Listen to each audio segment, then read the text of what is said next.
शमशीरों से ही हो।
Good morning winnowing team leaders అందరికీ.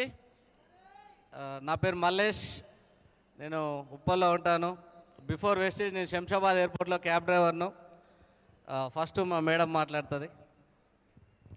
Good morning Hyderabad. నా పేరు మమత, మేము ఉప్పల్లో ఉంటాము. ఈ బిజినెస్ ఇద్దరం కలిసి మేము బిల్ చేస్తున్నాము.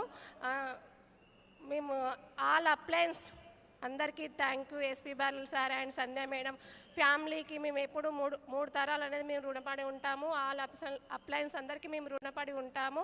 విన్నింగ్ టీమ్ సిస్టంలో ఉన్నందుకు మాకు చాలా సంతోషంగా ఉంది. వెస్టేజ్లో ఉన్నందుకు చాలా సంతోషంగా ఉంది. సిస్టమ్ అనేది ఫాలో అవుతున్నాము. సిస్టమ్ ఫాలో అవడం వల్ల మేము ఈరోజు ఈ సక్సెస్ అనేది తీసుకున్నాము. సిస్టమ్ లేకుంటే ఈరోజు ఈ సక్సెస్ కాకపోతుంటుంది. అప్లయన్స్ చెప్పింది ఫాలో అవుతున్నాము. మా ఫస్ట్ చెక్ వచ్చేసి 423 రూపాయలు. మా హైయెస్ట్ చెక్ వచ్చేసి 3,65,000 రూపాయలు.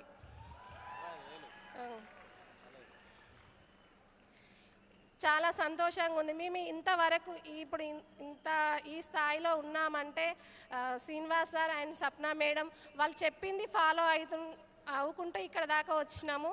చాలా సంతోషంగా ఉంది. మా సార్ ఫస్ట్లో క్యాబ్ డ్రైవర్గా ఉండేవాడు. అప్పుడు గోల్డ్ అనేది అసలు ఎప్పుడు ఉండేది కాదు నా మీద. అసలు తులం ఉంటే ఎప్పుడు గోల్డ్ షాప్లో కుదవడం అలా ఉంటుండేది. కానీ ఈ బిజినెస్లోకి వచ్చినాక మేము గోల్డ్ అనేది కొంచెం తీసుకున్నాము. మా పిల్లల లైఫ్ చేంజ్ అయింది. మా పిల్లల స్కూల్ చేంజ్ చేసినాము. ఈరోజు మా లైఫ్ అనేది చాలా చాలా బాగుంది. మా డిఈసిడి నెక్స్ట్ ఎఫ్ఆర్యు వరకు డిఈసిడి కావాలని కోరుకుంటున్నాం. 10 లక్షల income. Thank you. Yes, good morning all winning team leaders అందరికీ. Thank you all appliances and SP బారిల్ sir and Sandhya madam family. Thank you. నేను ఎప్పుడు విన్నింగ్ టీంకు రుణపడి ఉంటాను నేను. ఎందుకంటే బయట సమాజం వేరు, బయట ఎదగడానికి ఎవరు మనకు హెల్ప్ చేయరు. కానీ ఇక్కడ ప్రతి ఒక్కరు ఎదగడానికి మనకు విన్నింగ్ టీం ఉంది. నేను ఎప్పుడు ఈ విన్నింగ్ టీం ఏదైతే సిస్టమ్ ఉందో నేను 100% ఫాలో చేస్తాను. Thank you. ఫస్ట్ నాకు ఈ అవకాశం ఇచ్చిన ఆల్ అప్లయన్స్ అందరికీ నేను నా జీవితాంతం రుణపడి ఉంటాను. నా పిల్లలు 3 తరాలు రుణపడి ఉంటాయి. నా పేరు వచ్చేసి మల్లేష్. నేను ఉప్పల్లో ఉండేది. నేను ఏదైతే బిఫోర్ వెస్టేజ్ నేను శంషాబాద్ ఎయిర్పోర్ట్లో క్యాబ్ నడిపిస్తుండే. మన శ్రీనివాస్ సార్, సలీం సార్, మేమంతా ఒక దగ్గరనే క్యాబ్ నడిపించినాం.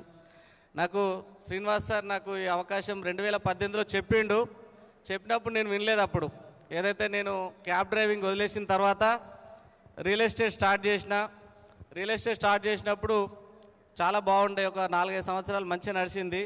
దాని తర్వాత రియల్ ఎస్టేట్ కూడా ఆగిపోయింది. ఏదైతే మంచిగా రియల్ ఎస్టేట్ బాగా నడుస్తున్నప్పుడు నా ఫ్రెండ్ శ్రీనివాస్ సార్ ఈ బిజినెస్ గురించి చెప్పినప్పుడు నేను వినలేదు. అప్పుడు అంటే కంఫర్ట్ జోన్, ఏదైతే ఆ కంఫర్ట్ జోన్ అనేది నాకు ఆ రోజు ఈ బిజినెస్ అవకాశాన్ని తీసుకోకుండా చేసింది. కానీ ఈరోజు ఏదైతే మన ఎస్పి పారిల్ సార్ ఒక స్టోరీ చెప్పిండు కదా, మున్నా పప్పు స్టోరీ చెప్పిండు కదా, ఏదైతే నేను మున్నా పప్పులాగా ఉండాలి, మున్నా వాళ్ళ పప్పలాగా అంటే మున్నా వాళ్ళ డాడీ లాగా ఉండాలని చెప్పేసి 2 years లేట్గా అయినా కూడా ఈ బిజినెస్ స్టార్ట్ చేసిన. లేదంటే డాడీ మళ్ళీ వాళ్ళేమో అట్లా ఉన్నారు, మనం ఎందుకు ఇట్లా ఉన్నామని చెప్పేసి మా పిల్లలు కూడా అడుగుతారని అనిపించింది. శ్రీనివాస్ సార్ సక్సెస్ చూసి నేను ఈ బిజినెస్ స్టార్ట్ చేసిన.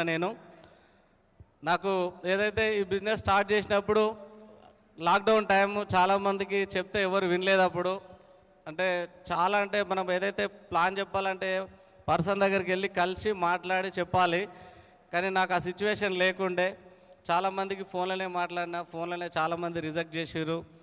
కొంతమంది దగ్గరికి వెళ్ళి కలవడానికి వెళ్తే ఈ టైంలో ఎందుకు వచ్చిండు అన్నట్టు కూడా చూసిర్రు. కొంతమంది అయితే బతుకుంటే చూద్దాం తీ అని చెప్పేసి అన్నారు. ఇంకో కొంతమంది నువ్వైతే సక్సెస్గా చూద్దాం, మేము వస్తాం, నీకు ఒక 30-40 వేలు వస్తాయని అన్నారు. కానీ ఈరోజు నా ఫస్ట్ మంత్ ఇన్కమ్ 423 రూపాయల నుంచి ఈరోజు 3,65,000 వచ్చింది. కానీ ఇంకా చాలామంది అక్కడనే ఉండి ఇంకా ఆలోచన చేస్తున్నారు. 40,000 వస్తా అన్న వాళ్ళు కూడా ఇంకా 3,65,000 వచ్చినా కూడా అక్కడనే ఉన్నారు. అదే జీవితం, అదే ఇబ్బందులు ఉన్నాయి బయట. కాబట్టి ఇక్కడ వచ్చిన ఎవరైతే కొత్త వాళ్ళే కావచ్చు, ఎవరైనా కావచ్చు, ఈ బిజినెస్ ఏదైతే అవకాశం తీసుకున్న ప్రతి ఒక్కరు ఒక 2 నుంచి 3 సంవత్సరాలు కమిట్మెంట్ తోటి ఉంటే 100% వాళ్ళ జీవితం ఇక్కడ నుంచి మారుతుంది. మనం 3 తరాల జీవితం కూడా మార్చుకోవచ్చు. కొంచెం ట్రాंसलेशन చేస్తాను సార్, మళ్ళీ మర్చిపోతాం. కొంచెం ट्रांसलेशन చేస్తా ఫ్లో ఆగకుండా. सो मेरा नाम मल्लेश है. इस बिज़नेस में आने से पहले मैं श्रीनिवास जी और सलीम जी एक ही जगह शमशाबाद एयरपोर्ट में कैब चलाते थे. मगर जब श्रीनिवास जी मेरे को बिज़नेस बताने आए थे, मैं रियल एस्टेट कर रहा था. उस टाइम पे रियल एस्टेट अच्छा चल रहा था, मैं कंफर्ट जोन में था, मैं मना कर दिया. मगर उसके बाद रियल एस्टेट भी पूरा डाउन हो गया. उसके बाद 2 साल हो गए. देखते देखते श्रीनिवास जी का चेक 2 लाख के ऊपर पहुंच गया. फिर जैसा भारिल भैया बोले मुन्ना पप्पू के जैसा मुन्ना के पापा बनना है, पप्पू के पापा बनना है, मेरे को मुन्ना के पापा बनना था. इसलिए फिर मैं बिज़नेस जाके वेस्टीज से ज्वाइन करा श्रीनिवास जी से. उसके बाद पहला महीना इनकम लगभग 100 रुपये के आसपास था. मगर 3.5 लाख रुपए लास्ट मंथ हाईएस्ट मेरा चेक है. तो इस बिज़नेस में आने के बाद बहुत सारे लोगों को बताया, बहुत सारे लोग मना करे. कुछ लोग बोले आप देखेंगे, आप ज़िंदगी में अगर आप सक्सेस हो गए तो ज़िंदा रहेंगे तो देखेंगे. कुछ लोग बोले आपको 1 लाख आने दो, कुछ लोग बोले आपको 40,000 आने दो. मगर आज 40,000 ने आज 3 लाख भी आ गए, फिर भी वो लोग आने वाले नहीं है. फिर हम सिस्टम को फॉलो करते करते जा रहे हैं. कंप्लीटली आज हमारी लाइफ बदली है. ఎస్ అయితే ఇంకొకటి ఏంటంటే, నేను ఏదైతే లాక్డౌన్ టైంలో బిజినెస్ స్టార్ట్ చేసినప్పుడు నాకు ఇల్లు కిరాయి కట్టడానికి 2 నెలలు ఇల్లు కిరాయి కట్టలేదు.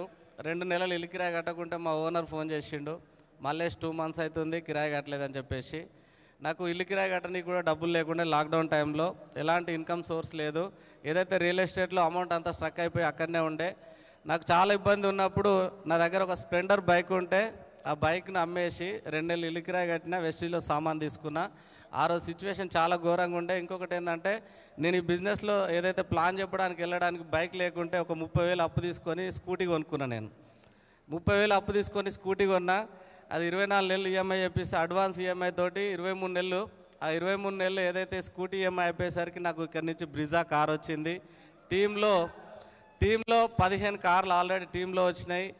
ఈరోజు 3,65,000 నెలకు ఇన్కమ్ సంపాదిస్తున్నా. ఒకప్పుడు 20 నుంచి 30,000 సంపాదించడానికి డే నైట్ రోడ్ల మీద కష్టపడుతుండే క్యాబ్ డ్రైవర్గా. కానీ ఈరోజు ఏదైతే నెలకు 3,65,000 అంటే చాలా హ్యాపీ ఉంది. ఇదంతా ఏదైతే వెస్టీజ్ విన్నింగ్ టీమ్ అప్లయన్స్ ఏదైతే వాళ్ళ బ్లెస్సింగ్స్ ఇవన్నీ. ఇంకొకటి ఏంటంటే నాకు బాగా నచ్చింది ఏంటంటే వెస్టీజ్లో ఒక నిమిషం ఆపండి, మళ్ళీ నేను ఇది చెప్పేస్తే ఇంత. సో लॉकडाउन में क्या हुआ था, हमारी एक्चुअली बिजनेस कम्प्लीटली डाउन में चले गया था. तो लगभग 2 महीने का किराया में नहीं बंधा था. पहली बार हमारे ओनर हमको बोले 2 महीने से आप किराया नहीं बांधे. उस टाइम पे मेरी 2 व्हीलर बाइक थी, तो 2 महीने का किराया बना और वेस्टीज का 100 PV का प्रोडक्ट लिया था.